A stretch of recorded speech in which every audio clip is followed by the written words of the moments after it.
¿Qué sucede cuando el alma de un artista, nacida del dolor y la añoranza, se enfrenta a la arrogancia de un mundo que solo entiende el valor de las cosas y no el de las personas? En las calles coloniales y llenas de color de San Miguel de Allende, un lugar donde la belleza es un festín para los ojos de los ricos y un recordatorio cruel de la miseria para los olvidados, vivía Itzel Flores. Para los turistas y la élite local, ella era apenas una silueta anónima, una joven mendiga de 20 años, cuya ropa gastada y cuyo rostro manchado de polvo la hacían parte de ese paisaje de pobreza que todos preferían ignorar. Pero Itzel cargaba un tesoro que nadie podía ver, un viejo violín de madera oscura, que ella protegía como si fuera la extensión de su propio cuerpo. Ese instrumento no era solo su herramienta para sobrevivir, era el último lazo que la unía a su madre, una música talentosa, a quien la vida había arrastrado a la oscuridad, dejando tras de sí solo melodías y una tristeza infinita. Cada nota que Itzel tocaba en el Jardín Allende no era una súplica por limosna, sino una conversación desesperada con el fantasma de su madre, un eco de amor y talento que se negaba a morir en el silencio de la indiferencia. Mientras la melodía melancólica de Itzel se perdía entre las conversaciones y las risas de la plaza, una melodía que, al igual que las historias que tanto nos conmueven y que aquí compartimos, busca tocar el alma. Y si esta historia ya ha comenzado a tocar la tuya, te invito a que te unas a nuestra comunidad suscribiéndote al canal y dándole un me gusta a este video, para que juntas podamos llevar más relatos como este a quienes los necesitan. En ese preciso instante, la ciudad se preparaba para su evento más prestigioso, el Festival de Música de Cámara. El gran mecenas del festival, el hombre que regía la cultura de la ciudad con mano de hierro y una chequera sin fondo, era Ricardo Aguilar. A sus 60 años, Ricardo era un monumento a la riqueza y al poder. Un millonario cuya elegancia impecable era una armadura contra el mundo. Para él, la música era una reliquia que debía guardarse en cajas de terciopelo, ejecutada solo por manos expertas y apreciada por oídos sofisticados. El arte de la calle, para él, no era más que ruido. Fue entonces cuando el destino, con su ironía cruel, cruzó sus caminos. Ricardo pasaba con un grupo de invitados importantes cuando uno de ellos se burló de la música de pordiosera. Herido en su orgullo de purista, Ricardo se acercó a Itzel con un desprecio que helaba el aire. «Si tocas una sola nota afinada, muchacha, te doy una moneda de verdad», dijo, y con un gesto de puro desdén arrojó la moneda sobre el suelo de piedra, donde giró y se detuvo, brillando como una lágrima de metal. La plaza entera pareció contener el aliento, esperando ver qué haría la joven humillada. Por un instante, el mundo de Itzel se redujo a aquella moneda cruel y brillante sobre las piedras centenarias. El metal parecía quemarle la mirada, un símbolo ardiente de todo el desprecio que había soportado en silencio durante años. Sintió la sangre subirle al rostro, una ola de vergüenza que amenazaba con ahogarla. Pero debajo de esa humillación, algo mucho más antiguo y feroz despertó. Era la dignidad de su madre, el legado de su música, el juramento silencioso que se había hecho a sí misma de que su arte jamás sería pisoteado. Con un movimiento lento, casi ceremonial, no recogió la moneda. En su lugar, levantó su violín, acomodándolo en el hueco de su hombro como si abrazara su único y verdadero refugio. Sus dedos, acostumbrados al frío de las noches y a la aspereza de la supervivencia, se movieron sobre las cuerdas con una delicadeza que contradecía su apariencia. Cerró los ojos, no para huir, sino para invocar el recuerdo de su madre, y el primer sonido que brotó del instrumento no fue una simple nota.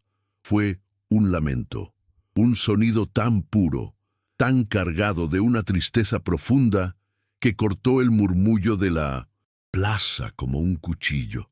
La pieza que tocó no tenía nombre en ninguna partitura.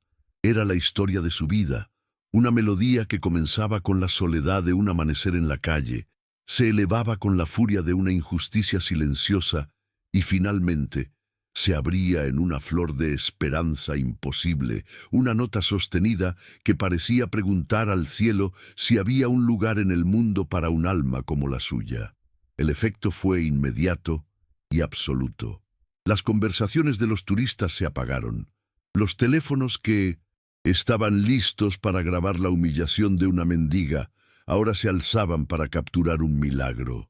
Los vendedores locales, que la veían a diario como parte del mobiliario urbano, se giraron, sus rostros marcados por una incredulidad total.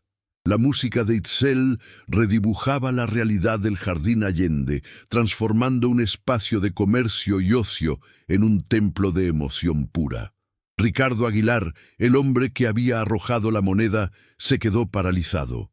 Su rostro, una máscara de arrogancia, satisfecha, se resquebrajó, dejando ver primero la sorpresa, luego una irritación profunda y, finalmente, una furia helada. Él, que pagaba millones para poseer la belleza, estaba siendo testigo de cómo la belleza más auténtica nacía de la nada, gratis y salvaje, robándole la atención, el poder y el control de la escena. Del otro lado de la multitud, el maestro Eduardo Ríos, que caminaba hacia el teatro para una tediosa reunión de patrocinio, se detuvo en seco. Sus oídos, entrenados durante 50 años para diseccionar cada nota, no analizaban, simplemente sentían. En esa melodía cruda y sin pulir, escuchó el eco de un talento generacional, una pasión que él creía extinta, la misma alma que la orquesta que dirigía había perdido entre la técnica perfecta y la falta de corazón. El maestro no vio a una mendiga, vio a la música hecha persona y en sus ojos cansados, por primera vez en mucho tiempo, brilló una chispa de asombro y propósito. Cuando la última nota vibrante se disolvió, en el aire tibio de la tarde, un silencio sobrecogedor se apoderó de la plaza. Fue un silencio de apenas 2 segundos, pero en él cupo una eternidad de asombro. Luego estalló el aplauso. No fue la palmada cortés reservada para los artistas callejeros, sino una ovación atronadora, genuina, una ola de sonido que golpeó a Itzel con una fuerza que casi la hizo retroceder. La gente se agolpaba, arrojando billetes en el estuche abierto de su violín, sus rostros transformados por la emoción. Pero Itzel apenas los veía. Con los ojos todavía cerrados, su cuerpo temblando por el torrente de sentimientos que había liberado, se sentía vacía y peligrosamente expuesta. Fue entonces cuando una sombra se cernió sobre ella y una voz, grave y serena como un violonchelo, rompió su trance. «Señorita». Itzel abrió los ojos para encontrarse con la mirada del hombre más respetado de la música en toda la región, el maestro Eduardo Ríos. Él no miraba su ropa raída ni su rostro sucio. Sus ojos estaban fijos en el violín y luego en las manos de ella, como si estuviera viendo 2 reliquias sagradas. «He dirigido orquestas durante 50 años», continuó el maestro, su voz baja para que solo ella la escuchara. «He escuchado a los mejores del mundo, pero pocas veces, muy pocas veces, he escuchado algo tan lleno de verdad. Esa música merece un eco que no se pierda entre las paredes de esta plaza». Con una solemnidad que le erizó la piel a Itzel, le extendió una pequeña tarjeta de cartón. «Hay una audición privada mañana para usted. Venga y toque para nosotros, sin el ruido del mundo. Toque para que el silencio la pueda escuchar». Itzel, con la mano temblorosa, tomó la tarjeta. Era la primera vez en su vida que alguien no le daba una limosna, sino una oportunidad. A la distancia, observando la escena con una furia que le envenenaba la sangre, Ricardo Aguilar vio todo. Vio la ovación, vio el dinero llover sobre la pordiosera y, peor que todo, vio a su director de orquesta, a Eduardo Ríos, inclinarse ante ella como si fuera una reina. Cada aplauso era una bofetada a su autoridad. Cada billete en ese estuche era una afrenta a los millones que él invertía para mantener la música pura. Para Ricardo, aquello no era arte, era un chantaje emocional, un truco barato de una aprovechada que había tenido un golpe de suerte. La idea de que esa muchacha, surgida de la mugre del pavimento, pudiera siquiera tocar el mismo aire que sus músicos profesionales le revolvía el estómago. No era por la música, se dijo a sí mismo. Era por proteger el legado de su difunta esposa, cuyo recuerdo estaba consagrado en la perfección y la exclusividad de esa orquesta. Ver al maestro entregarle esa tarjeta fue la traición final. Sin decir una palabra a sus acompañantes, quienes seguían mudos de la impresión, Ricardo se dio la vuelta bruscamente. Sus zapatos italianos resonaron con rabia sobre la piedra mientras se abría paso entre la multitud. Subió a su sedán negro, donde el silencio del interior de cuero era un bálsamo para su furia. Sacó su teléfono y no llamó al maestro. Marcó el número del presidente del consejo de la orquesta. «Javier, habla Ricardo», dijo con una voz gélida y controlada. «Tenemos un problema. Eduardo ha perdido el juicio. Está intentando convertir nuestra sinfónica en un circo callejero y no voy a permitirlo». El aplauso se había extinguido y la multitud se había dispersado, llevándose consigo el eco de aquel instante mágico y dejando a Itzel sola de nuevo, de pie en medio de una plaza que volvía a su indiferencia habitual. En el estuche de su violín había más dinero del que había visto en meses, pero sus manos no temblaban por la repentina fortuna, sino por el peso del pequeño cartón que sostenía. La tarjeta del maestro Ríos se sentía extraña en sus dedos, un objeto de otro universo, liso y perfecto. Mientras el sol comenzaba a pintar el cielo con tonos anaranjados, Itzel emprendió el camino de regreso a su hogar, un hueco olvidado detrás de los arcos de un mercado cerrado, un refugio improvisado contra el viento y las miradas. Allí, en la cruda soledad de su realidad, la euforia de la tarde dio paso a una oleada de pánico helado. La invitación era un faro de luz en su océano de oscuridad, pero la luz también podía cegar y revelar monstruos. ¿Y si era una trampa? ¿Una broma cruel diseñada para humillarla de una forma mucho más definitiva? La cara de desprecio de Ricardo Aguilar apareció en su mente, tan vívida como una herida fresca. Él era el dueño de ese mundo y ella era una intrusa. Se imaginó a sí misma, con su ropa gastada y su violín viejo, parada en un escenario pulido frente a músicos que habían dedicado su vida entera a la perfección técnica, mientras ella solo tenía las melodías de su madre y el dolor de su propia alma. El miedo le susurraba que era mejor quedarse en las sombras que conocía que arriesgarse a ser expulsada de una luz que no le pertenecía. Pero entonces, el recuerdo de la mirada del maestro, una mirada que no veía su pobreza, sino su música, luchó contra sus demonios. Aquella noche, bajo la luna de San Miguel de Allende, Itzel no durmió. Libró la batalla más importante de su vida, no con el arco y las cuerdas, sino en el silencio de su corazón. Al amanecer, la decisión estaba tomada. El miedo no se había ido, pero el deseo de honrar a su madre era más fuerte. Usando el agua de una fuente pública, se lavó la cara y las manos, se peinó el cabello con los dedos y se arregló la ropa lo mejor que pudo, un ritual de dignidad antes de marchar hacia la boca del lobo. El teatro de la ópera se erigía en el corazón de la ciudad como un monstruo magnífico de cantera y terciopelo. un palacio de arte cuyo interior ella solo había podido soñar. Se dirigió no a la entrada principal con sus columnas imponentes, sino a una pequeña puerta lateral de madera, la entrada de los artistas. El guardia de seguridad la miró de arriba a abajo, con una mezcla de sospecha y fastidio. ¿Sí?, preguntó con voz áspera. Itzel, con el corazón martilleándole en el pecho, le mostró la tarjeta del maestro. El hombre la examinó, arqueó una ceja y con un gruñido de resignación la dejó pasar.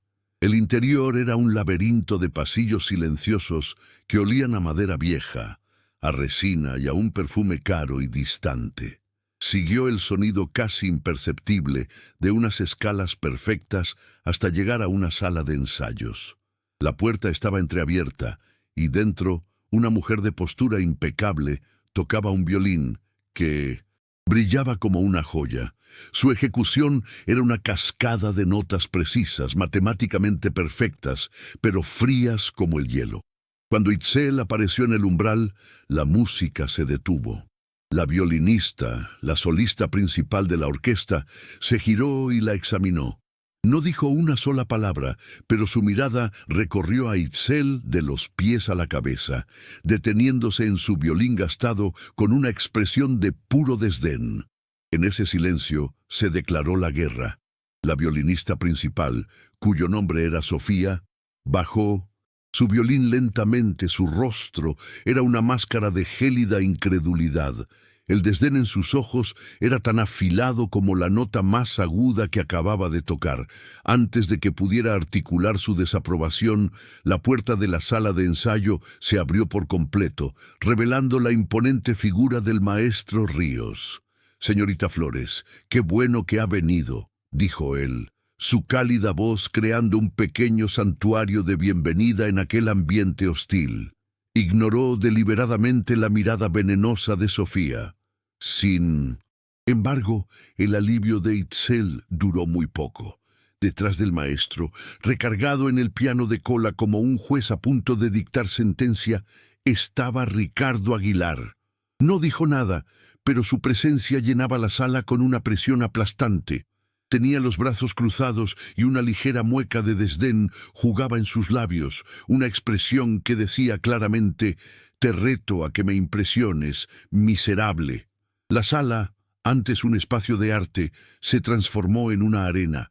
De un lado, el maestro, con su esperanza cautelosa; del otro, Ricardo, con su arrogante certeza de que ella fracasaría, y en el centro Itzel, sintiéndose más pequeña e inadecuada que nunca, con su viejo violín como única arma y escudo. «No nos preste atención, muchacha», dijo el maestro, tratando de calmarla. «Usted solo toque lo que su corazón necesite decir». Itzel respiró profundo. El aire se sentía pesado y difícil de tragar. Por un instante, el rostro de Ricardo casi la hizo pedazos. Vio en él todas las rejas cerradas, todas las puertas en la cara, todas las voces que alguna vez le dijeron que ella no pertenecía. Pero entonces recordó por qué estaba ahí. No para complacerlo a él, ni siquiera para complacer al maestro. Estaba ahí por su madre. Levantó el violín y en lugar de intentar imitar la perfección técnica de Sofía o tocar una pieza clásica que revelaría sus fallas académicas, hizo lo único que podía hacer: contó su verdad. La melodía que surgió fue distinta a la que tocó en la plaza. No era un lamento, sino una canción de cuna. La misma canción que su madre le cantaba en las noches frías, una melodía sencilla, pero tejida con una ternura tan profunda que parecía capaz de remendar un corazón roto. La música llenó la sala, sus notas suaves envolviendo los muebles caros y los egos inflados en un abrazo de pura emoción. Era una música que hablaba de amor en medio de la pérdida, de belleza en medio de la suciedad. El maestro Ríos cerró los ojos y una solitaria lágrima rodó lentamente por su mejilla arrugada. No estaba escuchando una audición, estaba presenciando una confesión. Sofía, la violinista perfecta, se miró las manos, súbitamente consciente del alma que su propia música no poseía. Ricardo Aguilar, sin embargo, permaneció impasible, pero en su interior una tormenta se gestaba. Aquella melodía, con su pureza insoportable, lo irritaba profundamente, porque le recordaba algo que él había perdido y se esforzaba por olvidar: la sinceridad. El silencio que siguió a la última nota de Itzel era tan denso que se podía tocar, un velo sagrado tejido con la memoria y la ternura de su melodía. El maestro Ríos tardó un momento en volver en sí, secándose discretamente la mejilla con el dorso de la mano. Cuando por fin habló, su voz estaba rota por la emoción. Durante años, comenzó, mirando a Ricardo directamente a los ojos, hemos buscado la perfección en esta orquesta. Hemos pulido cada nota hasta que brilla, pero hemos olvidado que la música no nace en los dedos, sino aquí, dijo tocándose el pecho con una mano temblorosa. Hemos olvidado el alma. Señorita Flores, lo que usted acaba de hacer no fue una audición, fue un recordatorio. Usted tiene un lugar aquí. Pero antes de que la palabra bienvenida pudiera siquiera formarse en sus labios, la voz de Ricardo Aguilar cortó el aire como un látigo. «¡Basta!», exclamó, poniéndose de pie de un salto. Su máscara de indiferencia se había hecho añicos, revelando un rostro contorsionado por la rabia. «Esto es un circo. ¿De verdad va a caer en este sentimentalismo barato, Eduardo? ¿En este truco de lástima? Esta muchacha no sabe leer una partitura compleja. Su técnica es primitiva. Contratarla sería un insulto para los verdaderos artistas que han sangrado por su lugar en esta orquesta. Es una profanación». Caminó hasta quedar a centímetros de Itzel, quien retrocedió instintivamente. «Mientras yo pague los salarios de esta orquesta», siseó con un veneno helado, «esta impostora no tocará ni una sola nota. En este teatro, su lugar está en la calle donde pertenece». Las palabras de Ricardo golpearon a Itzel con la fuerza de una pared derrumbándose sobre ella. Cada sílaba era un ladrillo de desprecio, construyendo a su alrededor una prisión de humillación. El pequeño brote de esperanza que había florecido en su pecho fue arrancado de raíz, dejándola aniquilada, más vacía y rota que nunca. Se sintió estúpida, una tonta ingenua por haber creído, Olulilajda Wajda, que las puertas de ese mundo podrían abrirse para ella. Sus ojos se llenaron de lágrimas que se negaba a derramar. Sin decir nada, aferrando su violín como si fuera el único resto del naufragio de su sueño, se dio la vuelta para huir, para desaparecer, para volver a su invisible rincón del mundo. «No te atrevas a hablarle así, Ricardo», tronó la voz del maestro, interponiéndose entre él e Itzel. «Tu dinero te ha comprado el poder, pero te ha robado el juicio. ¿No ves el milagro que tienes delante?» «Yo veo la realidad», replicó Ricardo, «y la realidad es que ella no está a la altura». El choque era total, pero el poder de Ricardo en esas paredes era absoluto. Sin embargo, justo cuando Itzel llegaba a la puerta, la voz del maestro la detuvo de nuevo, esta vez más suave, más urgente. «Espere, señorita, por favor, esto no ha terminado».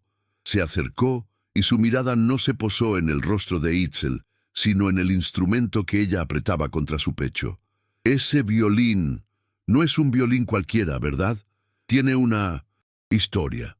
Hay un viejo amigo mío, un artesano que debe verlo. Su veredicto vale más que el de todos nosotros». Aniquilada y aferrándose a la extraña orden del maestro como un náufrago a un trozo de madera, Itzel huyó del teatro. No miró hacia atrás. El aire frío de la calle fue un bálsamo para su rostro encendido por la vergüenza. Con la tarjeta del maestro en la mano, encontró la dirección que él había garabateado deprisa en el reverso. La condujo lejos de las plazas opulentas, a través de callejones empedrados donde el verdadero corazón de San Miguel de Allende aún latía, hasta una pequeña tienda con un letrero de madera descolorido que decía «Fernández e hijos lauderos». El lugar parecía dormido en el tiempo. Al empujar la puerta, una campanilla sonó y fue recibida por un aroma embriagador a maderas viejas, a barniz, a polvo y a secretos. Violines y violas colgaban del techo como frutos extraños y silenciosos. En el fondo, un anciano con gafas sobre la frente y un mandil de cuero manchado levantó la vista de un violonchelo abierto sobre su mesa de trabajo. Era Mateo Fernández, el luthier. Su mirada inicial fue de impaciencia, la de un hombre interrumpido en medio de una conversación sagrada con la madera. Itzel, con la voz apenas audible, pronunció las palabras mágicas: «Me envía el maestro Ríos». El ceño del anciano se suavizó al instante, transformándose en una curiosidad respetuosa. «¿Eduardo? ¿Qué necesita de mí ese viejo terco?». Sin hablar, Itzel le extendió su violín. El momento en que las manos nudosas y expertas de Mateo tomaron el instrumento fue como si el violín por fin hubiera llegado a casa. El artesano lo sostuvo con una reverencia que Itzel jamás había visto en nadie, un respeto que validaba en un instante toda la devoción silenciosa que ella y su madre le habían profesado. Mateo llevó el violín a su mesa de trabajo, bajo la luz amarillenta de una lámpara de banquero. Se caló las gafas y guardó un silencio profundo mientras sus dedos, que conocían el lenguaje de la madera mejor que el de las palabras, recorrían cada centímetro del instrumento. Trazó las curvas de la voluta, examinó el desgaste del diapasón y la pátina del barniz, con la concentración de un arqueólogo descubriendo una tumba perdida. «Este violín ha vivido una vida dura, muy dura», murmuró para sí mismo, «pero nació de unas manos bendecidas. La madera, esta madera de abeto, tiene un alma que canta incluso en el silencio». Tomó entonces un pequeño espejo de dentista y una linterna, y con un cuidado infinito, los introdujo por una de las efes del violín para inspeccionar su interior. Pasaron largos segundos de silencio absoluto. Itzel contenía la respiración. De repente, Mateo soltó un silbido bajo, una exhalación de pura incredulidad. «No puede ser», susurró, retirando los instrumentos y mirando a Itzel con unos ojos completamente nuevos, llenos de asombro. «¿De dónde, por el amor de Dios, has sacado este violín, muchacha?». Ella solo pudo responder que era la única herencia de su madre. El anciano negó con la cabeza, abrumado. «Esto, señorita, no es solo una herencia. Lleva la marca secreta de un maestro italiano del siglo pasado, un artesano cuyos instrumentos se consideran leyendas, y la mayoría desaparecidos. Necesito tiempo. Debo consultar mis libros. La historia de este violín creo que apenas ha comenzado». En la opulenta soledad de su estudio, rodeado de obras de arte que valían una fortuna y con un vaso de tequila reposado en la mano, Ricardo Aguilar debería sentirse victorioso. Había aplastado la rebelión del maestro, había expulsado a la intrusa y había reafirmado su control absoluto sobre su orquesta. Sin embargo, la paz no llegaba. Un malestar inexplicable, una irritación profunda que no lograba ahogar con el alcohol, se aferraba a su alma. Cerraba los ojos y no veía el rostro asustado de la muchacha, sino la expresión de éxtasis del maestro. Intentaba saborear el poder de sus palabras crueles, pero en sus oídos resonaba una y otra vez aquella melodía insoportablemente tierna, la canción de cuna. Era una tonada simple, casi infantil, y precisamente por eso lo desarmaba. Le resultaba vagamente familiar, un eco de un tiempo que él había sellado bajo 7 llaves en el mausoleo de su memoria, el tiempo en que su esposa, Elena, aún vivía, el tiempo en que la música en su casa no era un trofeo para exhibir, sino el aire que se respiraba, Se levantó y caminó hasta la ventana, contemplando las luces de San Miguel de Allende. Se dijo a sí mismo que era solo el truco de una embaucadora que había encontrado la forma de tocar una fibra sensible. Pero la melodía no se iba. Se había quedado atrapada en su interior. Un fantasma sonoro que golpeaba suavemente las paredes de su corazón blindado, amenazando con despertar el dolor que él creía haber dominado para siempre. Itzel salió del taller del laudero sintiendo el mundo de una forma completamente nueva y aterradora. Por primera vez desde 1900 que tenía memoria, no llevaba su violín. La ausencia del peso familiar en su hombro y del estuche en su mano la hacía sentir desnuda, como si le hubieran amputado una parte de sí misma. El misterio que ahora envolvía al instrumento era una pequeña llama de esperanza en la distancia, pero su realidad inmediata era un túnel oscuro. Sin su música ya no era la artista de la plaza. Volvía a ser simplemente una mendiga, invisible y muda. La noticia de su audición y su humillante expulsión se había esparcido por los círculos musicales de la ciudad como un veneno rápido. Lo sintió en las miradas. Un chelista que antes la había saludado con una sonrisa amable, ahora desviaba la vista al pasar. Un grupo de estudiantes del conservatorio se detuvo a cuchichear al verla, sus risas sonando más crueles que nunca. La fuente de ese veneno era Sofía, la violinista principal. En los cafés donde se reunían los músicos, su voz, elegante y afilada, sentenciaba a Itzel, una farsante que intentó manipular al maestro con un cuento lacrimógeno, decía, con una sonrisa condescendiente. Carece de disciplina, de técnica, de todo. Solo es una oportunista buscando un atajo. Cada rumor, cada mirada fría, era una piedra más en el muro que el mundo de la música construía a su alrededor. El mismo mundo que por un instante le había ofrecido un sueño, ahora se encargaba activamente de sepultarla. Había pasado una semana. Para Itzel fue una eternidad de miradas hostiles y silencios cortantes, una prueba de resistencia en la que cada día era más difícil mantener la cabeza en alto. Para Mateo Fernández, el laudero, fue una inmersión total en el pasado.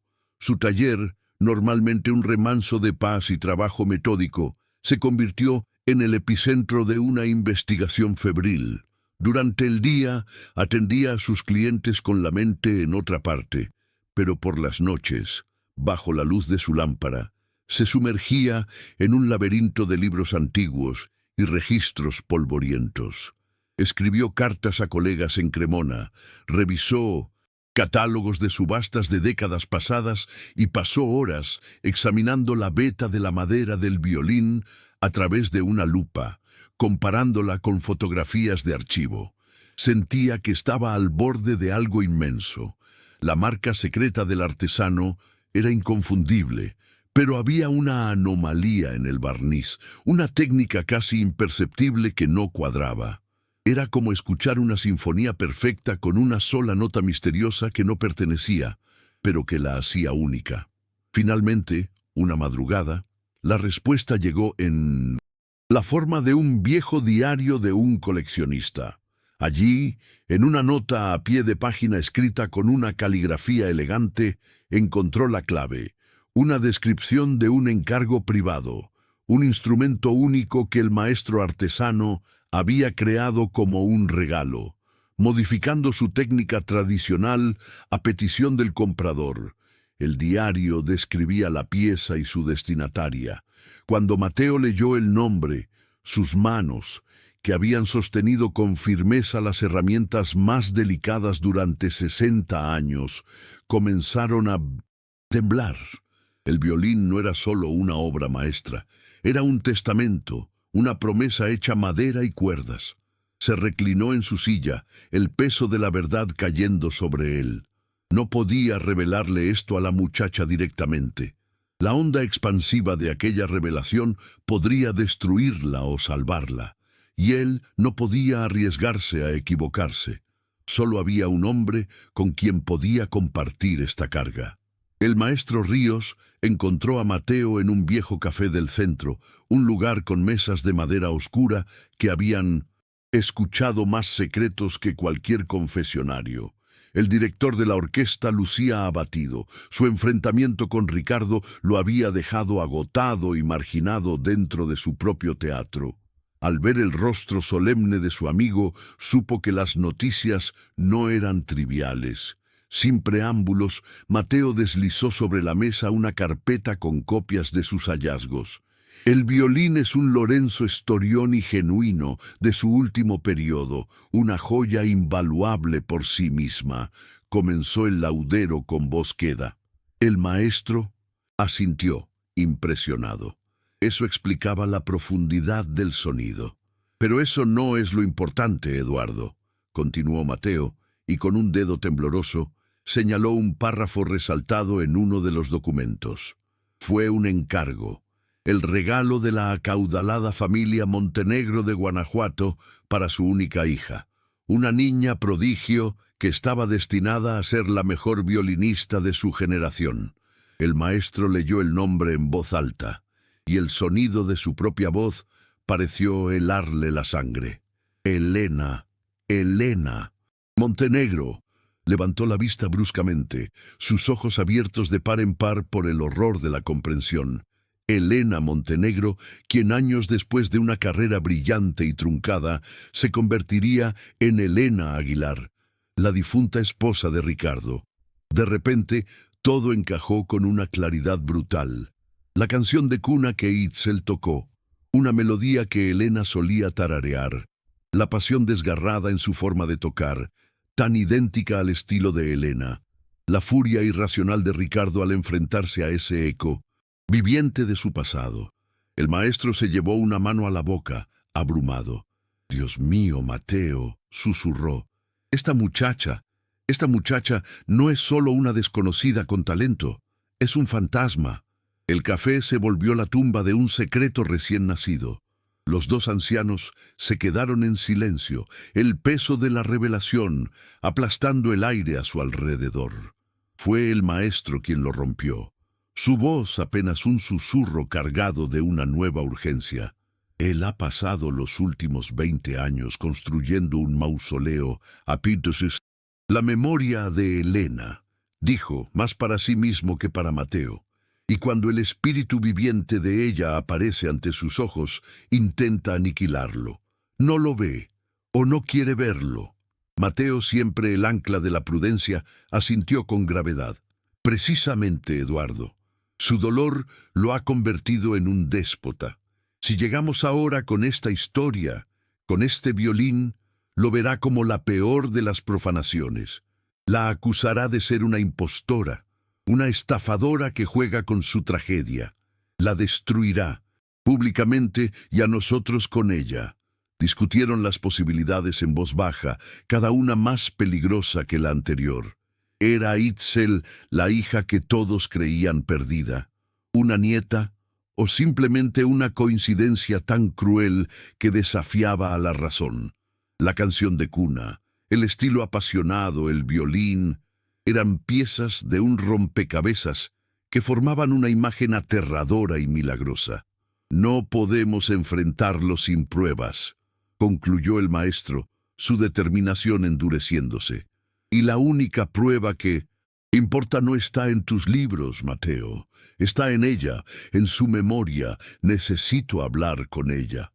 Esa misma tarde, el maestro Ríos buscó a Itzel.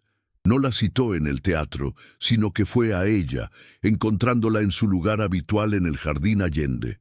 Sentada en el borde de una jardinera de piedra, sin su violín, parecía una figura aún más frágil y solitaria.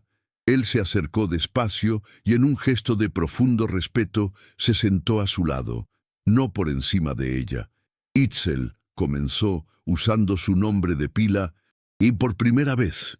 Lo que sucedió en el teatro fue una injusticia. Fue mi error someterla a la crueldad de un hombre que le teme a la belleza que no puede controlar. Quiero que sepa que no he renunciado a usted. Itzel Lo miró con sus ojos grandes y cautelosos, sin saber qué esperar. El maestro hizo una pausa, buscando las palabras correctas. Mateo, el laudero, cree que su violín no solo tiene una historia, sino también una memoria. Y eso me hizo pensar en la suya. Se inclinó un poco hacia ella, su voz suave, casi paternal. Perdone mi atrevimiento, y no tiene que responder si le causa dolor. Pero usted dijo que el violín era de su madre. La música que usted toca, la que le sale del alma, es la música de ella. ¿Quién era Itzel? ¿Qué es lo que recuerda de su madre? La pregunta tan directa, tan humana, la golpeó con la fuerza de una revelación. Nadie, en toda su vida, le había preguntado por su madre. Nadie se había interesado nunca por la raíz de su tristeza, solo por el sonido que producía, y en los ojos del anciano director no vio curiosidad, sino una necesidad sincera de saber. Itzel bajó la mirada hacia sus manos entrelazadas, como si en ellas pudiera leer el mapa de su borroso pasado. La pregunta del maestro no había sido una agresión, sino una llave que abría una puerta que había mantenido cerrada con cerrojo durante toda su vida. Por primera vez, las palabras comenzaron a fluir, no como una historia coherente, sino como fragmentos de un sueño. No, recuerdo su rostro con claridad, susurró su voz temblorosa. Es como intentar mirar al sol. Solo recuerdo el brillo de su cabello y el olor a jazmines, y su voz siempre cantando la canción de cuna. Le contó de una vida nómada, de moverse de un pueblo a otro, sin nunca echar raíces. Ella decía que buscábamos un escenario lo suficientemente grande para nuestra música. Sus recuerdos eran sensoriales. El calor de un abrazo desesperado, el sabor de la fruta que su madre compartía con ella y, sobre todo, el sonido de ese violín, que no era un instrumento, sino el tercer miembro de su pequeña y errante familia. Entonces llegó al último recuerdo, el más nítido y doloroso de todos. Una noche me dejó a las puertas de un edificio grande y frío. Me dijo que era un lugar seguro, un internado para jóvenes artistas. Me dio el violín y me hizo prometer que nunca dejaría de tocar. De un bolsillo gastado, sacó un trozo de papel amarillento y frágil. Era una nota, cuyas palabras se sabía de memoria. Se la recitó al maestro. Cuídenla. Su música es su alma. Mientras hablaba, el maestro Ríos no la interrumpió. Escuchó con una empatía tan profunda que parecía absorber parte de su dolor, y cada palabra que ella decía, cada memoria fragmentada, se convertía en una pieza más del rompecabezas que él y Mateo apenas comenzaban a armar. Cuando Itzel terminó, un silencio respetuoso se instaló entre ellos. El maestro no ofreció palabras de consuelo vacías, sino algo mucho más valioso. Su madre no la abandonó, Itzel, dijo con una convicción feroz. Le salvó la vida y le dejó un mapa para que usted pudiera encontrar el camino de vuelta a su historia. Le entregó a Itzel una suma de dinero considerable. Esto no es caridad, se apresuró a decir al ver la duda en los ojos de ella. Es un adelanto, un anticipo por el talento que, le juro, el mundo escuchará. Reúnase conmigo en 3 días. Con esa promesa se fue, dejando a Itzel con una mezcla de confusión, dolor y una nueva y temblorosa esperanza. El maestro no fue a su casa, cruzó la ciudad a toda prisa, su corazón latiendo con la urgencia de un tambor. Irrumpió en el taller del laudero, donde Mateo lo esperaba con ansiedad. La dejé en un internado para jóvenes artistas, dijo el maestro sin aliento. Pero eso era una mentira piadosa de su madre para protegerla. Lo que ella recuerda, Mateo, es que la dejó en el orfanato de Dolores Hidalgo. Los ojos del anciano artesano se iluminaron con una nueva intensidad. El misterio finalmente tenía un ancla en el mundo real. Un orfanato, repitió Mateo, el engranaje de su mente girando a toda velocidad. Un orfanato tiene archivos, Eduardo, registros, nombres de ingreso, fechas, documentos. Por primera vez, tenemos un rastro que no está hecho de melodías y recuerdos, sino de tinta y papel. Tenemos un camino. Al día siguiente, antes de que el sol se levantara por completo, los dos ancianos amigos emprendieron su viaje. En la vieja camioneta de Mateo, que olía a madera y a una vida de trabajo honesto, recorrieron el camino de San Miguel a Dolores Hidalgo. No eran un director de orquesta y un laudero, eran dos detectives del pasado, dos arqueólogos de un secreto familiar, movidos por un sentido de justicia que superaba su miedo a las consecuencias. Ambos sabían que no estaban simplemente buscando un nombre en un libro, estaban desenterrando el epicentro del dolor de Ricardo Aguilar, una herida que él había decidido convertir en una fortaleza de amargura. El orfanato era un imponente edificio colonial, con paredes gruesas que parecían haber absorbido las lágrimas de generaciones de niños. Fueron recibidos por la directora, una mujer de mirada severa y espalda recta que había dedicado 40 años de su vida a proteger a sus pupilos, tanto de los peligros del exterior como de los fantasmas del pasado. Cuando el maestro le explicó que buscaban los registros de una niña ingresada 15 años atrás, la mujer frunció el ceño. Señores, esos archivos están en el sótano, cubiertos de polvo y de historias que es mejor no remover, dijo con una voz firme. Rara vez se encuentra la felicidad mirando hacia atrás de esta manera. Pero el maestro Ríos la miró con una sinceridad que trascendía cualquier protocolo. No buscamos la felicidad, hermana, buscamos la identidad de una joven a quien el mundo le ha negado todo. Buscamos devolverle su nombre. Tras una larga pausa, la directora, conmovida por la dignidad del anciano músico, los condujo a una puerta de madera maciza en el sótano y les entregó una llave de hierro. «Tienen una hora», fue todo lo que dijo. El cuarto de archivos olía a tiempo estancado, a papel a punto de convertirse en polvo. Hileras de libros de contabilidad con lomos de cuero agrietado se alineaban en estanterías metálicas. Comenzaron una búsqueda metódica y agotadora, pasando página tras página de caligrafía descolorida, cada nombre una pequeña tragedia anónima. El sol de la mañana se filtraba por una ventana alta y sucia, iluminando las partículas de polvo que danzaban en el aire. Cuando la esperanza comenzaba a flaquear, Mateo soltó una exclamación ahogada. «Eduardo, aquí, en un libro del año correcto, encontraron la entrada. Niña, aprox. 5 años. Nombre, Itzel, dejada en la puerta con un violín». Era la confirmación, pero no la prueba que necesitaban.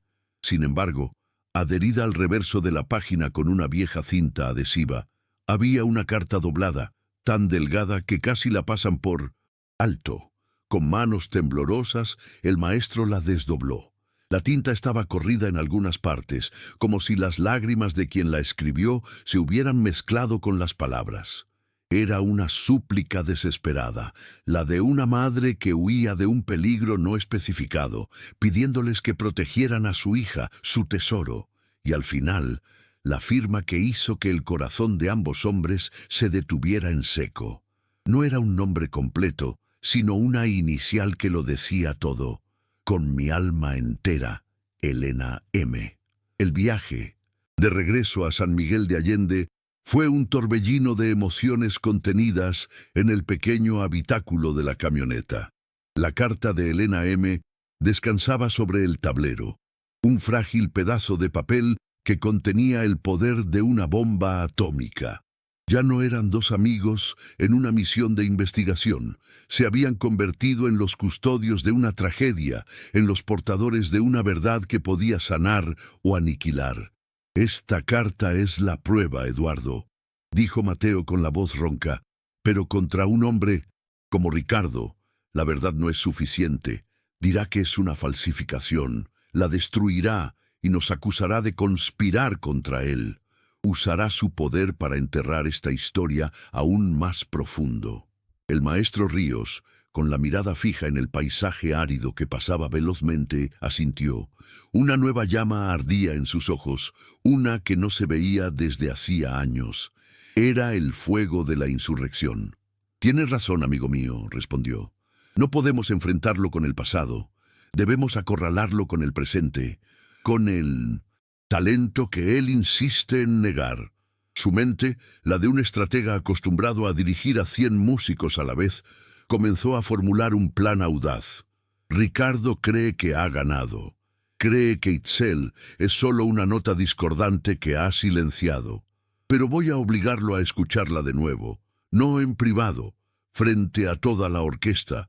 Haré que la música misma sea el juez y que cada músico en esa sala sea un testigo del veredicto. Al día siguiente, el maestro convocó a Itzel. No le mostró la carta. El peso de esa revelación era demasiado para dárselo a ella todavía. En su lugar, le entregó su violín. Mateo había trabajado en él toda la noche, limpiando décadas de abandono, puliendo la madera hasta devolverle un brillo profundo y cambiando las cuerdas. El instrumento parecía respirar de nuevo. «Tu madre estaría orgullosa», le dijo el maestro con voz solemne. Luego la miró fijamente. «Hoy hay un ensayo general para el concierto del festival, y tú vas a estar allí. No te pido que hagas una audición. Te pido que luches por tu lugar en el mundo». Una hora más tarde, cuando Itzel entró en la sala de ensayos del teatro, un silencio eléctrico se apoderó de los músicos. Los rumores de su regreso se habían extendido, y la tensión era palpable. Sofía la fulminó con la mirada, su violín Stradivarius pareciendo un arma en sus manos. Y en la primera fila de los asientos vacíos del auditorio, como un emperador romano a punto de presenciar un combate de gladiadores, estaba sentado Ricardo Aguilar. Una sonrisa condescendiente se dibujó en su rostro al verla. Estaba allí para disfrutar de lo que él creía sería la humillación final y definitiva de la protegida del maestro. Se recostó en su asiento, saboreando su poder. No sabía que no estaba a punto de presenciar una ejecución, sino un levantamiento.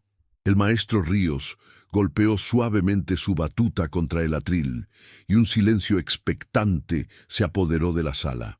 «Vamos a empezar con algo para calentar», anunció, y una sonrisa casi imperceptible se dibujó en su rostro. Capricho 24 de Paganini. Un murmullo de conmoción recorrió las filas de los músicos. Era una de las piezas más diabólicamente difíciles jamás escritas para violín, una tormenta de notas diseñada para exhibir una técnica sobrehumana. Ricardo Aguilar se reclinó aún más en su butaca, una sonrisa de pura malicia extendiéndose por su cara. La trampa era perfecta. Entonces, el maestro se giró, y su batuta apuntó directamente a Itzel. «Señorita Flores, el solo, cuando guste». Si hubiera sido apuñalada, el dolor no habría sido más agudo. El pánico le robó el aire de los pulmones. Miró la partitura frente a ella, y las notas se convirtieron en un enjambre de insectos negros, una lengua extranjera y hostil. Podía sentir decenas de ojos clavados en su nuca, la suficiencia de Sofía, la impaciencia de los otros músicos, y sobre todo el peso del desprecio de Ricardo, que la aplastaba contra el suelo. Esto era peor que la plaza, peor que la humillación de la moneda. Aquello era un sacrificio público. Miró al maestro con los ojos llenos de una traición desgarradora. Él la había traído hasta aquí solo para esto, para demostrarle a Ricardo que tenía razón, para exponerla como la fraude que todos creían que era. Su mano, al levantar el arco, temblaba incontrolablemente. El fracaso era inminente. Justo cuando el arco tembloroso de Itzel estaba a punto de tocar las cuerdas para producir un sonido quebrado y patético, el golpe seco de la batuta del maestro resonó en el teatro. Alto. Su voz, cargada con la autoridad de 50 años de experiencia, detuvo el tiempo. Ante la mirada atónita de todos, bajó del podio y caminó con una calma deliberada hasta Itzel. Con un gesto suave, tomó la partitura de Paganini de su atril. Todos esperaban que la despidiera, que la enviara de vuelta a la calle. En cambio, se giró hacia la orquesta. «La técnica sin alma es el ruido más caro del mundo», proclamó, su voz resonando en cada rincón. «Hoy vamos a recordar por qué. La música existe». Se volvió hacia Itzel y en un acto que dejó a Ricardo boquiabierto, le dio la vuelta a la partitura, dejándole el lado completamente en blanco a la vista. «Olvide las notas, Itzel, olvide a Paganini», le dijo en voz baja pero firme. «Olvide el miedo, olvídese de nosotros. Ahora mismo no hay nadie más en este teatro que usted y el fantasma de su madre». Se inclinó un poco más y sus ojos se clavaron en los de ella. «Muéstrele su verdad, improvise, cante con ese violín y nosotros la seguiremos». La onda de choque fue total. Ricardo se levantó de su asiento, incrédulo. Sofía la miraba como si le hubiera crecido otra cabeza. El maestro no le había puesto una trampa, le había dado la corona. Y Itzel, al mirar la página en blanco, vio por fin el único lenguaje que entendía a la perfección: la libertad. Una sonrisa lenta y poderosa, la primera en mucho tiempo, iluminó su rostro. Levantó el arco. Esta vez no temblaba. El arco de Itzel se posó sobre las cuerdas, y el primer sonido que nació no fue una nota, fue el eco de un alma solitaria. Un sonido largo, sostenido, tan lleno de una melancolía pura que silenció hasta el latido de los corazones en la sala. Desde esa nota, Itzel comenzó a pintar con sonidos. No estaba tocando una pieza, estaba abriendo su pecho y dejando que el mundo viera lo que había dentro. La melodía fluyó como un río de recuerdos. Había pasajes rápidos y agitados que hablaban de noches frías y de huir sin rumbo. Había frases dulces y desgarradoras que evocaban el perfume de jazmines y el calor de los brazos de una madre. Luego, la música se tornó oscura y disonante, una tormenta de notas furiosas que gritaban la injusticia, la humillación de la moneda arrojada al suelo, el peso de las miradas de desprecio. Y justo cuando la oscuridad amenazaba con consumirlo todo, un tema emergió de las sombras, la canción de cuna. Pero esta vez no era un lamento, sino un himno. La tocó con una fuerza y una convicción que la transformaron en una declaración de identidad, en un grito de guerra. Con los ojos cerrados, su cuerpo meciéndose al ritmo de su propia creación, Itzel ya no era la mendiga ni la aspirante. Era la música misma, un torrente de emoción cruda y de una belleza tan honesta que resultaba casi dolorosa de presenciar. A medida que la improvisación de Itzel alcanzaba un crescendo de pasión desafiante, sucedió algo extraordinario. El violonchelista principal, un hombre de cabello cano que había visto pasar a cientos de solistas, cerró su partitura, encontró la tonalidad de Itzel y comenzó a tocar una nota grave y profunda, un ancla de apoyo en su tormenta musical. Fue un acto de sedición. Una elección artística por encima de la disciplina. Alentada por su ejemplo, la sección de violas se unió, tejiendo una armonía melancólica bajo la voz cantante del violín de Itzel. Luego los segundos violines y los primeros. El maestro Ríos bajó los brazos, con lágrimas corriendo libremente por su rostro. No estaba dirigiendo. Estaba presenciando el renacimiento de su orquesta. Estaban improvisando, conversando con Itzel, siguiendo su alma en lugar de las notas en una página. Sofía, pálida como el mármol, apretaba su Stradivarius con tanta fuerza que sus nudillos estaban blancos.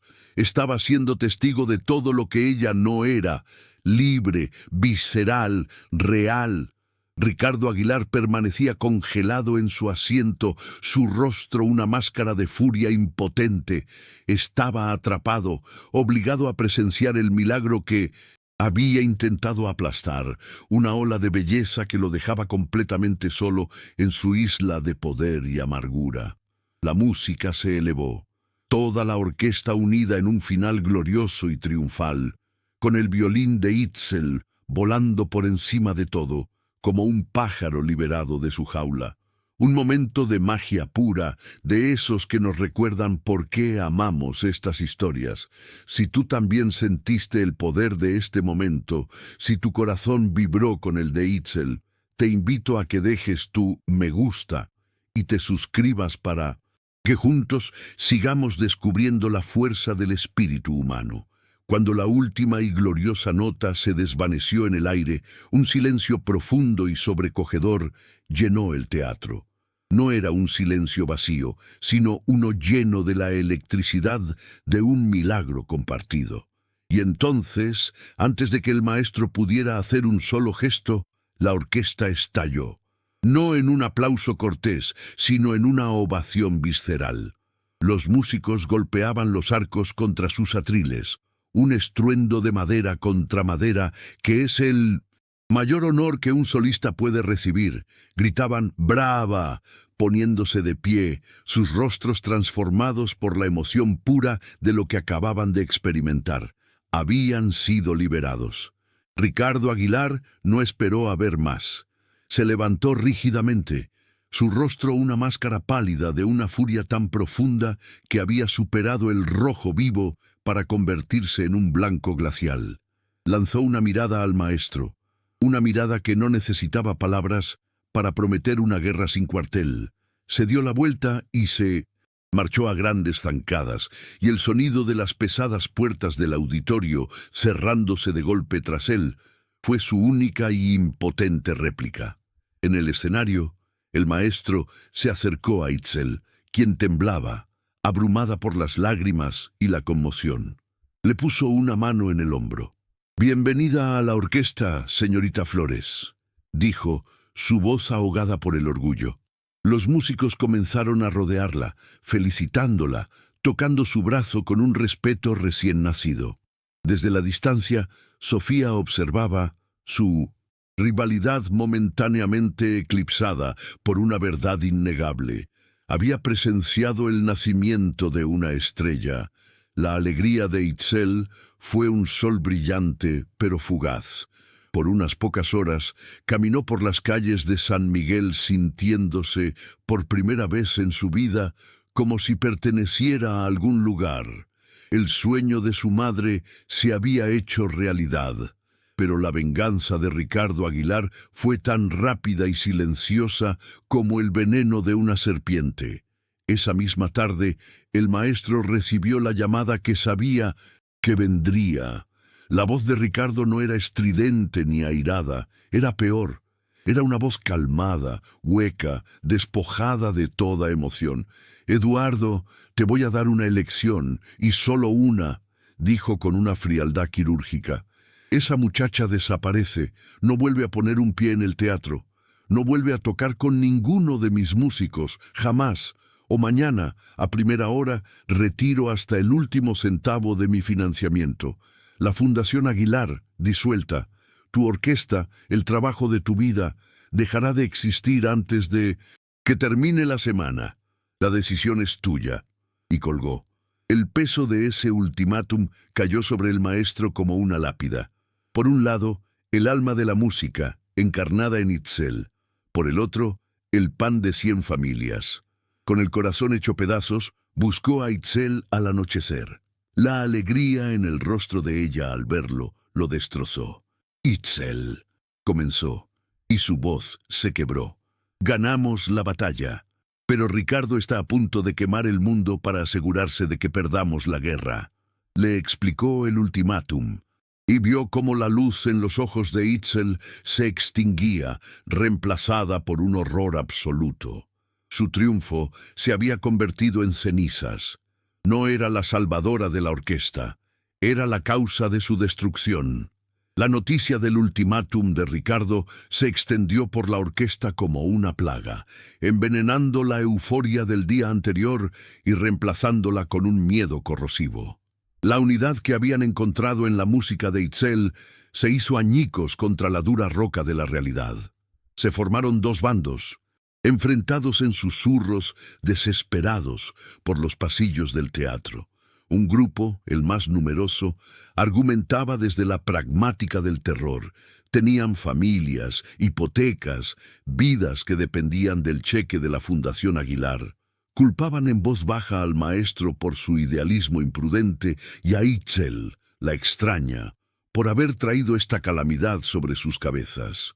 Pero otro grupo, liderado por el viejo violonchelista que había sido el primero en unirse a la improvisación de Itzel, se levantó con una furia justa. ¿Y de qué nos sirve el pan si tenemos que vender el alma para comprarlo?, argumentaba apasionadamente. Ese hombre nos ha tratado como a sus lacayos durante años. Esa niña nos recordó por qué elegimos este oficio. Si le damos la espalda ahora, entonces merecemos que nos disuelvan. En medio de esta guerra civil emocional, Sofía permanecía en un silencio torturado. La arribista en ella se regocijaba. La amenaza a su estatus estaba a punto de ser eliminada. Pero la artista en ella, la mujer que había sentido la verdad en la música de Itzel, se sentía asqueada por el chantaje de Ricardo y por su propia cobardía. La orquesta, el organismo que debía respirar como uno solo, se estaba asfixiando. Al escuchar los murmullos, al ver el pánico en los ojos de los músicos que el día anterior la habían aclamado, Itzel sintió una culpa que la aplastaba más que cualquier insulto. No podía ser la causa de la ruina de 100 personas. La decisión, dolorosa y clara, se formó en su mente. Debía desaparecer. Esa noche, bajo el manto oscuro de un cielo sin estrellas, regresó a su refugio para recoger sus pocas pertenencias. Su plan era simple: dejar el dinero que el maestro le había dado y marcharse de San Miguel antes del amanecer, borrándose del mapa para salvarlos a todos. Pero cuando estaba a punto de dar el primer paso hacia su autoimpuesto exilio, dos sombras le bloquearon el camino. Eran el maestro y Mateo. «Huir es darle la victoria a Itzel», dijo el maestro con voz suave.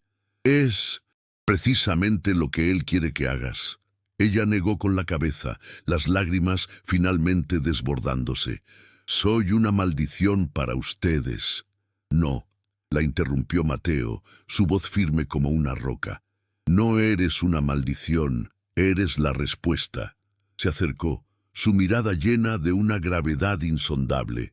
«Hay algo que no te hemos contado sobre tu violín, sobre tu madre, y es hora de que sepas la verdad completa». Hizo una pausa, y las siguientes palabras cambiaron el universo de Itzel para siempre. «Ese violín perteneció a la más grande artista que ha dado esta tierra, Elena Montenegro, la esposa de Ricardo Aguilar». Itzel lo miró, su mente incapaz de procesar la información. «Fue el maestro quien asestó el golpe final. Y la carta que tu madre dejó en el orfanato. La firmó como Elena M. Itzel. Creemos, estamos casi seguros de que tú eres su hija». El mundo de Itzel se detuvo. Las palabras del maestro, «creemos que eres su hija», no eran un sonido, sino una fractura en la realidad. Por un momento, no hubo nada más que un silencio ensordecedor en su mente. Luego, una risa corta y amarga escapó de sus labios. «No», susurró, retrocediendo un paso. «Eso es imposible. Es un error. ¿Cómo podía ser? ¿Cómo el hombre que la había humillado con una moneda, el monstruo de arrogancia y desprecio, podía ser parte de ella?» Y su madre, la figura cálida y fugitiva de sus recuerdos, la mujer que olía a jazmines y pobreza, podía ser la mítica Elena Montenegro, un nombre susurrado con reverencia en los salones de la élite. Las dos realidades eran tan opuestas que intentar unirlas amenazaba con desgarrar su cordura. Era una broma demasiado cruel, una fantasía demasiado dolorosa para contemplarla. Pero entonces El maestro le mostró con delicadeza una copia de la carta del orfanato. Ella vio la caligrafía desesperada, la firma temblorosa, Elena M. Mateo le habló del violín, de la comisión especial, del regalo de la familia Montenegro a su única hija. Las pruebas eran eslabones de una cadena que ahora la ataba a ese pasado increíble. La negación se derrumbó y en su lugar una ola de un dolor nuevo y abrumador la inundó. El duelo por la vida que le habían robado, por la madre que nunca llegó a conocer de verdad. Miró el violín en sus manos. Ya no era un recuerdo, era un testimonio. Lentamente, mientras las lágrimas se secaban en su rostro, algo en la mirada de Itzel cambió. El fuego de la humillación y el hielo del dolor se fusionaron en el acero de la determinación. El maestro y Mateo la observaron con asombro, mientras la muchacha frágil que habían encontrado se desvanecía, y en su lugar emergía una mujer con el peso de 2 generaciones sobre sus hombros. Se enderezó, y cuando habló, su voz ya no temblaba. «Huir ya no es una opción», dijo, con una calma que helaba la sangre. «Esto ya no se trata de un puesto en la orquesta, ni siquiera se trata de mí. Se trata de ella, de su historia». Miró en dirección al centro de la ciudad, donde los carteles anunciaban el gran concierto de gala del festival, el evento cumbre de Ricardo Aguilar. Él quiere silenciarme porque soy el recuerdo de que mi madre no era una santa en un pedestal, sino una mujer que vivió, que amó y que sufrió. No dejaré que me encierre en el silencio como hizo con ella. Se volvió hacia los 2 ancianos, sus ojos ardiendo con un propósito claro y terrible. No voy a pelear por un lugar dentro de sus muros, voy a llevar la batalla a la gente. La noche del concierto de gala, mientras su orquesta toca para unos pocos privilegiados, yo tocaré en la plaza, gratis, para todos, para que la ciudad entera escuche la verdadera música de Elena Montenegro. Tocaré por el legado que él intentó enterrar. La audaz declaración de Itzel no fue un grito en el vacío, fue una chispa que encendió la pólvora de la disidencia que ya ardía en el corazón de la orquesta. El maestro y Mateo se convirtieron en sus generales de campo. El taller del laudero, con su aroma a maderas nobles y a historia, se transformó en el cuartel general secreto de la rebelión. La noticia del concierto gratuito en la plaza, un desafío directo al poder de Ricardo Aguilar, se extendió por los cafés y los callejones como una leyenda en ciernes. Una noche, mientras Itzel ensayaba una pieza de Bach que su madre le había enseñado, la campanilla de la tienda de Mateo sonó. Era el viejo violonchelista, y no venía solo. Detrás de él estaban la flautista principal, un trompetista y varios violinistas de la sección de 1900 segundos. «Escuchamos el plan», dijo el violonchelista, su rostro arrugado en una sonrisa de complicidad.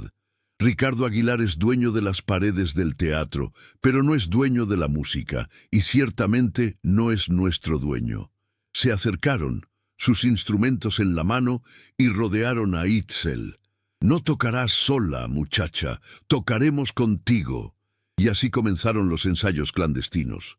En la intimidad de ese taller, apretados entre violines a medio construir y botes de barniz, la música que hacían era diferente. Tenía un filo de urgencia, una armonía de propósito compartido. No tocaban por un salario, sino por su dignidad. Eran más que una orquesta, eran una revolución. Los rumores del contraconcierto llegaron inevitablemente a los oídos de Ricardo Aguilar. Sentado en su lujosa oficina, con vistas al jardín Allende, escuchó el informe de su asistente y soltó una carcajada seca y sin alegría. Su arrogancia era una fortaleza inexpugnable. «¿Un concierto en la plaza? Por favor», dijo con desdén. «Déjenla que haga su berrinche. Es el último pataleo de un animalillo asustado. Nadie en su sano juicio cambiaría una velada de gala exclusiva con vino y sociedad por escuchar a una pordiosera en el frío. Se va a humillar a sí misma. No hagan nada». Su ceguera le impedía ver que la batalla no se libraría con dinero, sino con emoción. Sofía, sin embargo, no compartía esa confianza. El pánico se apoderaba de ella. Sabía del poder de Itzel. Sabía que la lealtad de la orquesta estaba fracturada. Su posición como la reina indiscutible del violín en San Miguel se sentía más precaria que nunca. Movida por una mezcla tóxica de miedo y envidia, tomó una decisión. Fue a ver a Ricardo bajo el pretexto de una lealtad inquebrantable. «Señor Aguilar», le dijo con una seriedad calculada, «creo que está subestimando la situación. No es solo ella. Varios de los músicos principales están ensayando con ella. Lo están desafiando abiertamente. Se están burlando de usted a sus espaldas».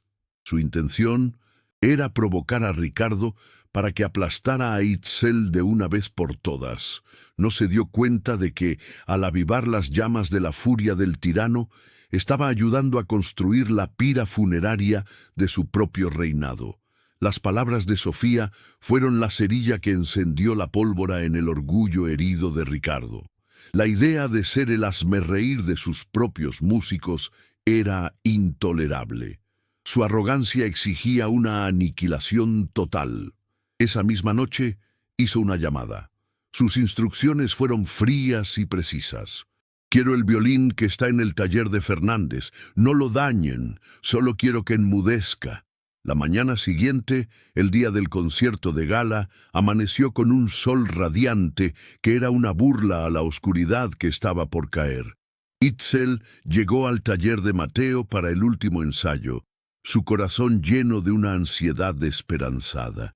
Pero encontró al anciano de pie en medio de un caos de herramientas esparcidas y virutas de madera, con el cristal de la ventana trasera hecho añicos. El aire olía a violación.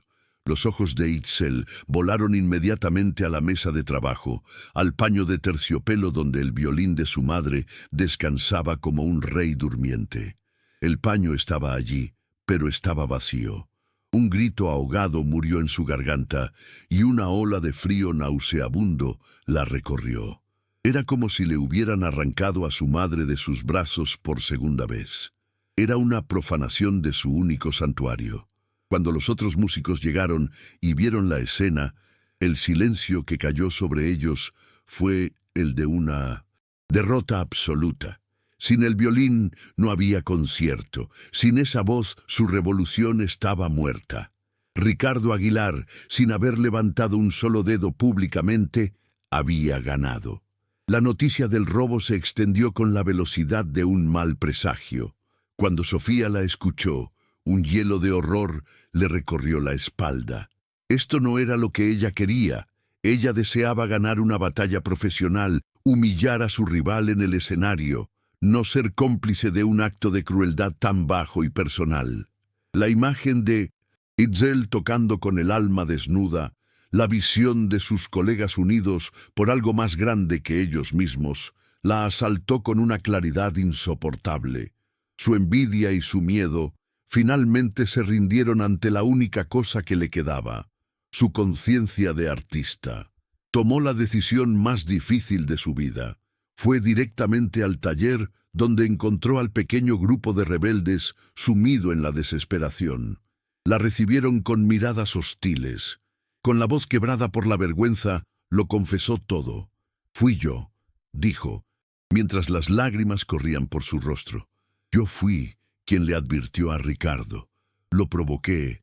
Le dije que se estaban burlando de él. Estoy segura de que él ordenó esto». El maestro la miró, no con ira, sino con una tristeza profunda. «¿Sabes dónde está?» «No», admitió Sofía, «pero sé quién debe saberlo. Su asistente personal, Hugo, un hombre nervioso que le teme más a Ricardo que a Dios. Él se encarga de todo el trabajo sucio. Si lo encontramos y lo presionamos, él hablará». De repente, la desesperación en la sala fue reemplazada por una chispa de propósito frenético. La misión había cambiado. Ahora era una carrera contra el tiempo para encontrar a un hombre y recuperar el alma robada de su concierto.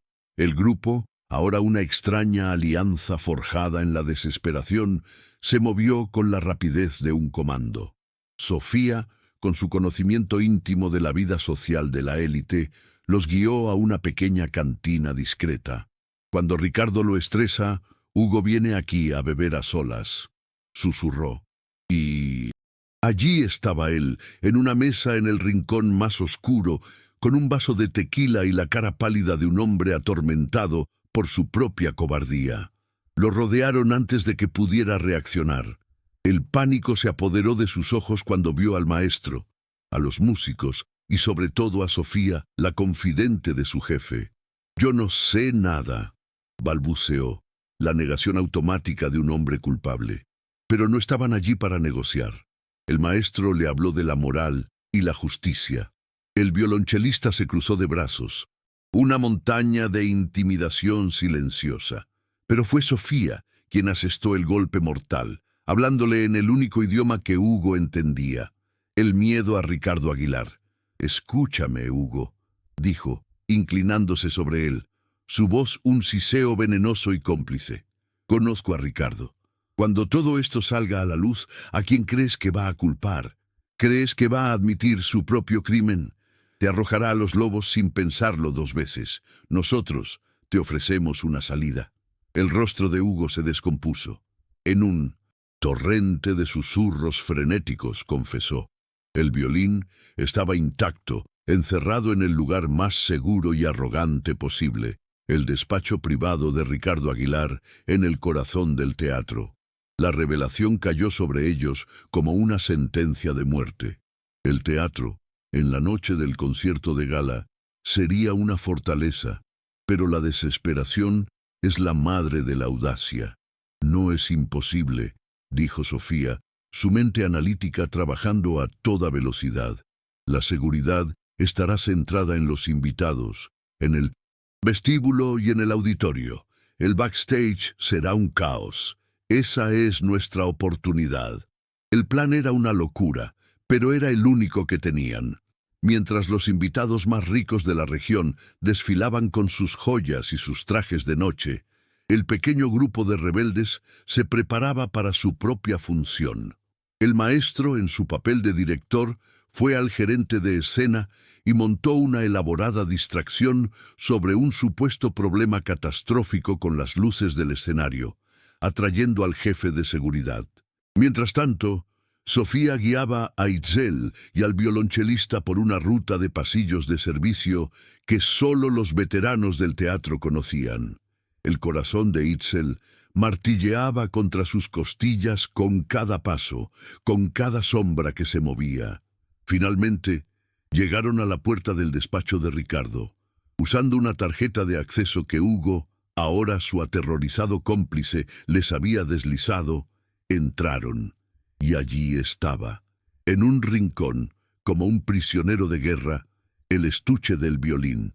Sin una palabra, Itzel corrió hacia él, sus dedos cerrándose sobre el asa de cuero como si fuera la mano de su madre.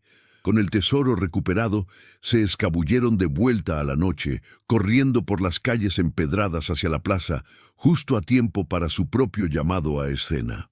La noche del concierto de gala llegó, cubriendo San Miguel de Allende con un manto de estrellas expectantes. En el teatro, las luces brillaban sobre alfombras rojas y copas de champán, pero el aire estaba cargado de una extraña quietud. Los invitados, la élite de la región, llegaban lentamente susurrando entre ellos, notando los asientos vacíos en el auditorio. Se sentía menos como una celebración y más como un velorio elegante. A pocos metros de distancia, en el corazón del jardín Allende, el ambiente era completamente diferente. Un pequeño escenario improvisado, iluminado por unas pocas hileras de luces cálidas, había sido montado. No había alfombras, ni lujos, solo la piedra antigua de la plaza y la promesa de música verdadera. Itzel subió al escenario, seguida por su pequeña orquesta de rebeldes. Al ver los rostros de la multitud, al principio escasa, un último escalofrío de pánico la recorrió. Pero entonces, Apretó contra su hombro el violín recuperado, el corazón de su madre, y sintió una calma feroz apoderarse de ella. Miró a los ojos del maestro, que estaba allí, a su lado, y luego a los de sus compañeros músicos. No estaba sola. Levantó el arco, y la primera nota que tocó no fue una súplica, fue una declaración. Aquella primera nota, poderosa y clara, se elevó en el aire fresco de la noche y se derramó por las calles empedradas de la ciudad. No comenzó con una pieza triste, sino con una llena de una pasión ardiente y contagiosa, una melodía que era un llamado, una invitación a sentir. Amplificada por un modesto equipo de sonido que Mateo había conseguido, la música tenía una fuerza que el teatro, con su acústica perfecta y sus muros gruesos, no podía contener. La gente comenzó a acercarse, turistas que paseaban, locales que salían de las cantinas, familias que abrían sus ventanas para escuchar mejor. Una pequeña multitud se convirtió en una grande, sus rostros iluminados por la emoción pura de lo que estaban presenciando. Dentro del teatro, el concierto de gala había comenzado ante un auditorio medio vacío. La orquesta oficial tocaba con una precisión impecable, pero sin corazón. Y desde la plaza se filtraba el eco distante de la otra música, la música viva, la que tenía pulso y alma. Algunos de los invitados de Ricardo, intrigados, comenzaron a excusarse y a salir discretamente del teatro, siguiendo el sonido de la sirena que los llamaba desde el exterior. El arma de Itzel era su arte, y estaba demostrando ser más poderosa que todo el dinero y el poder de Ricardo Aguilar. Dentro del teatro, la humillación de Ricardo Aguilar era un veneno que se esparcía lentamente. Los asientos vacíos lo miraban como ojos acusadores. Los pocos invitados que quedaban conversaban en susurros. Sus miradas no estaban en el escenario, sino en sus relojes y en las puertas de salida. La música de su impecable orquesta sonaba ahora débil y artificial, una mentira elegante ahogada por la verdad que pulsaba desde la plaza. Era una verdad que se filtraba por las paredes, un eco de pasión que se burlaba de su opulencia. La rabia, fría y absoluta, se apoderó de él. ¿Cómo se atrevían? ¿Cómo se atrevía la chusma de la ciudad a elegir el espectáculo de una mendiga por encima de su gala, de su poder, de su nombre? Se puso de pie tan bruscamente que su silla casi cayó hacia atrás. No podía soportar un segundo más de esa farsa. Tenía que verlo. Tenía que presenciar con sus propios ojos el circo que lo había derrotado. Ignorando las miradas atónitas de su personal, caminó con la espalda recta por el pasillo central de su teatro vacío, un rey abandonando su propio palacio en ruinas. Al empujar las grandes puertas de cristal, el sonido del concierto de la plaza lo golpeó con toda su fuerza. Una ola de emoción pura que lo arrastró hacia su inevitable destino.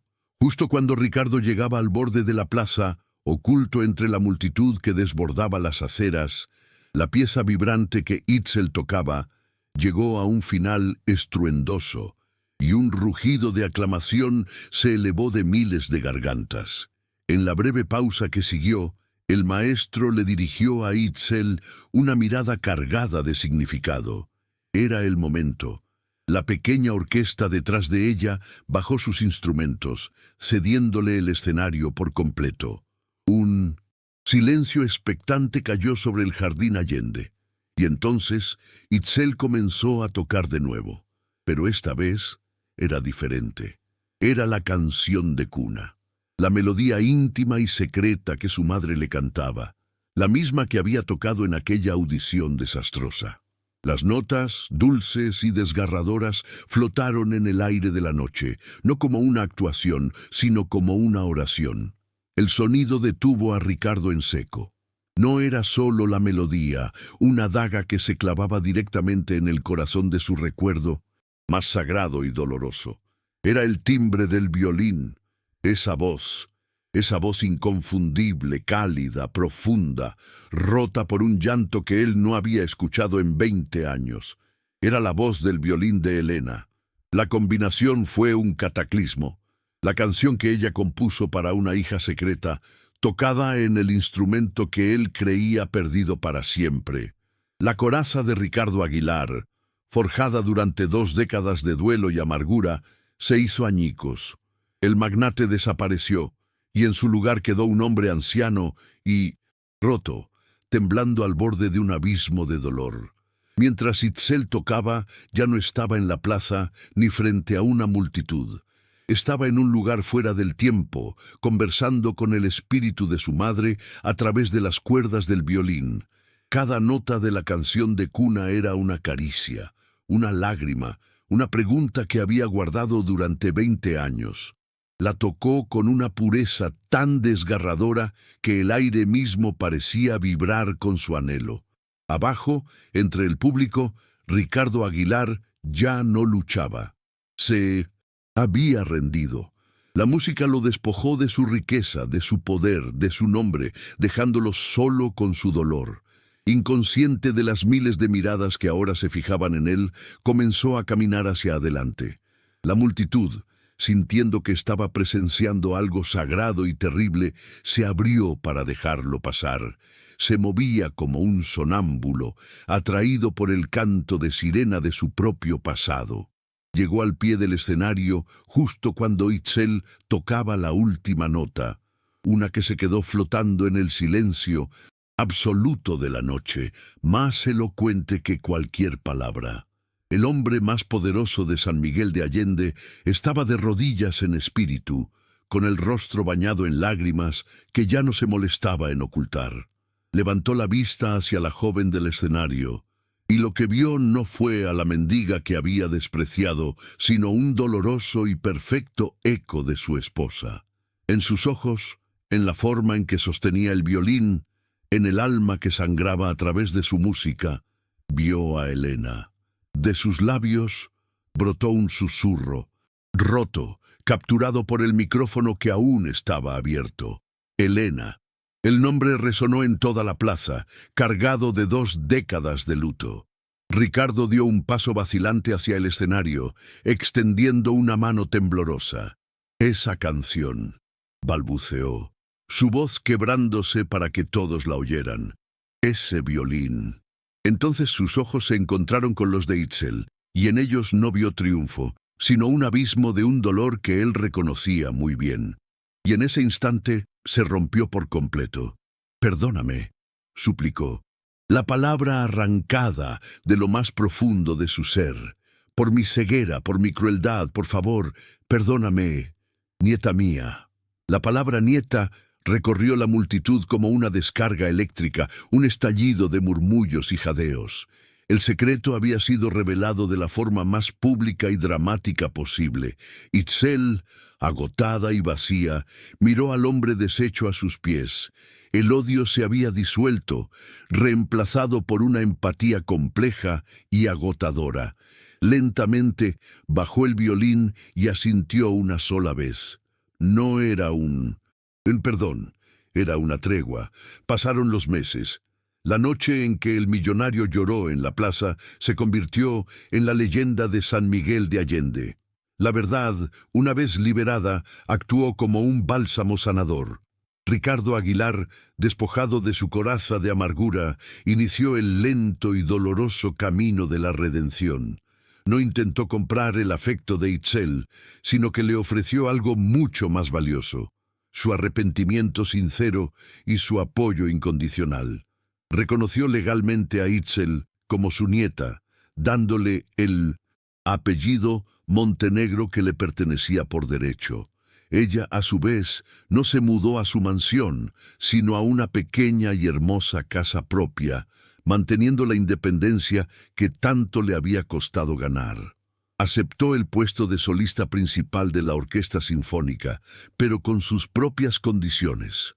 La primera y más importante fue la creación de la Fundación Elena Montenegro, financiada enteramente por Ricardo, pero dirigida por ella y el maestro Ríos.